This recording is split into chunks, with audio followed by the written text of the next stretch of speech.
following Harvard University's decision to select Chelsea Manning, the transgender former U.S. Army soldier who was convicted of leaking classified data, as a visiting fellow. CIA Director Mike Pompeo on Thursday decided not to speak at a school-sponsored forum that was scheduled the same day. In a letter addressed to Rolf Moet Larsen, director of the Intelligence and Defense Project at the Belfer Center at Harvard University, Pompeo, a former soldier and a graduate of Harvard Law School, said it was a decision he did not make lightly, calling Manning an American traitor.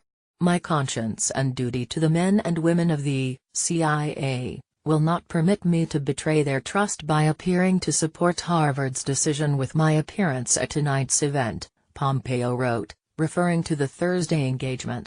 Ms. Manning betrayed her country and was found guilty of 17 serious crimes for leaking classified information to WikiLeaks. Leaders from both political parties denounced Ms. Manning's actions as traitorous, and many intelligence and military officials believe those leaks put the lives of the patriotic men and women at the CIA in danger, Pompeo continued. And those military and intelligence officials are right. On Thursday evening, Douglas Elmendorf, dean of Harvard Kennedy School, said in a statement that the school would be withdrawing its invitation to Manning and that designating Manning as a visiting fellow was a mistake.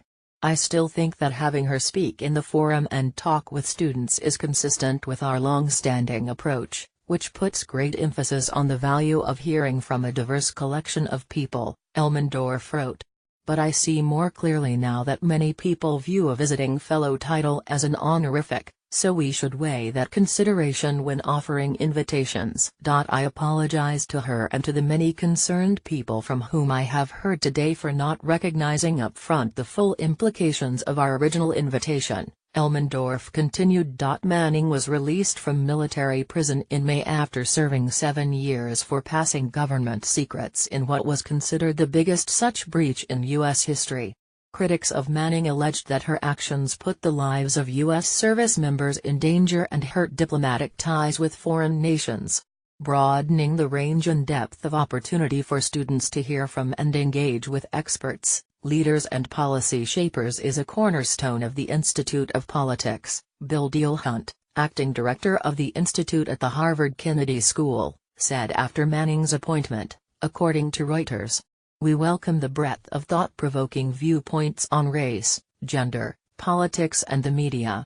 Let me be clear," Pompeo continued in his letter, "this has nothing to do with Ms. Manning's identity as a transgender person. It has everything to do with her identity as a traitor to the United States of America and my loyalty to the officers of the CIA.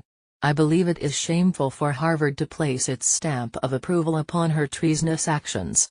Pompeo's decision comes after former CIA Deputy Director Michael Morell's decision to resign as a senior fellow at the school, following Manning's acceptance. "I applaud the decision of Michael Morell," Pompeo wrote. "I am saddened, however, at Harvard's loss. You have traded a respected individual who served his country with dignity for one who served it with disgrace and who violated the warrior ethos she promised to uphold when she voluntarily chose to join the United States Army." Following Pompeo's decision, Manning tweeted, "Good, winking face, rainbow, 2 hearts, #we got this." Read Pompeo's letter below. Read the Dean of Harvard Kennedy School's statement below. On Wednesday, the Institute of Politics at Harvard Kennedy School announced that Chelsea Manning would be one of roughly 10 visiting fellows this fall. "We invited Chelsea Manning because the Kennedy School's long-standing approach to visiting speakers is to invite some people who have significantly influenced events in the world even if they do not share our values and even if their actions or words are abhorrent to some members of our community. We do this not to endorse those actions or legitimize those words, but because engaging with people with fundamentally different worldviews can help us to become better public leaders. Because controversy pervades many questions in politics and public policy, some speakers are controversial. While we do not shy away from that controversy, we insist that all speakers take questions, and these questions are often hard and challenging ones. Hearing a very wide range of views, regardless of what members of our community think about the people offering those views, is fundamental to the learning process at the Kennedy School. Some visitors to the Kennedy School are invited for just a few hours to give a talk in the school's forum or in one of our lecture halls or seminar rooms. Other visitors stay for